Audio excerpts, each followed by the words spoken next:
I know comparison is the thief of Joy, but what if मैं तुमसे पूछूं आज की चाय कितनी गर्म थी, या फिर तुम्हारे क्रश कितने सुंदर है? सुंदर है ना? तो तुम्हें कंपैरिजन का सहारा लेना पड़ेगा, इतना या फिर उतना। और इसमें कोई दिक्कत वाली बात नहीं है। हम इंसानों को जब कोई चीज समझ में नहीं आती है तो हम कंपैरिजन कर लेते हैं। पर दिक्कत तब स्टार्ट होती है जब हम इस कंपैरिजन को कुछ ज्यादा ही सीरियसली लेते हैं। जैसे फॉर एग्जांपल, तुम्हें नहीं पता तुम कितना स्ट्रांग हो, तो तुम अपने आसपास के लोगों से कंपैरिजन करते हो। अगर तुम सबसे स्ट्रांग निकलते हो तो तुम खुश हो जाते हो। बट व्हाट इफ कोई तुमसे ज्यादा स्ट्रांग निकल जाए, तो तुम सीधा अपने आप को वीक मान लेते हो और नकारा मान लेते हो। अब देखो, दोनों ही कंडीशन में तुमने कंपैरिजन की, बट सिर्फ एक में दुखी हुए। इसका मतलब comparison is not the thief of joy. तो एक्चुअल थीफ ऑफ जॉय क्या है? The actual thief of joy is your perception to be और वाना बी बेस्ट।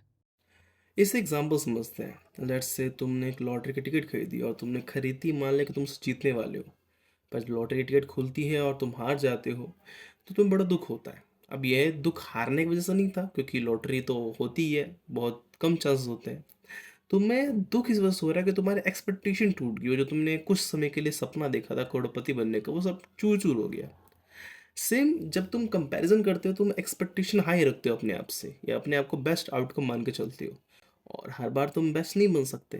वो कहते हैं ना, there is a bigger fish in the pond. जब तुम्हारे एक्सपेक्टेशन के मुताबिक चीज़ें नहीं होती हैं तो तुम बड़ा दुख होता है।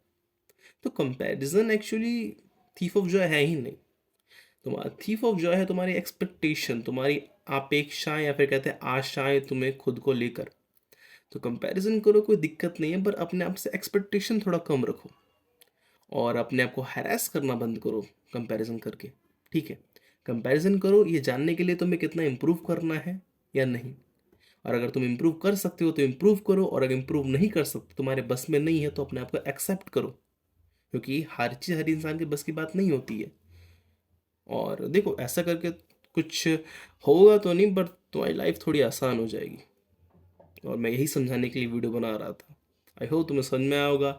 और अगर तुम्हें मेरी बात कुछ अच्छी लगी होगी तो प्लीज़ अपने ओपिनियन मुझे दे सकते हो नीचे, और साथ में तुम ये भी बता सकते हो तुम्हें और किस चीज़ पे बात करना अच्छा लगेगा।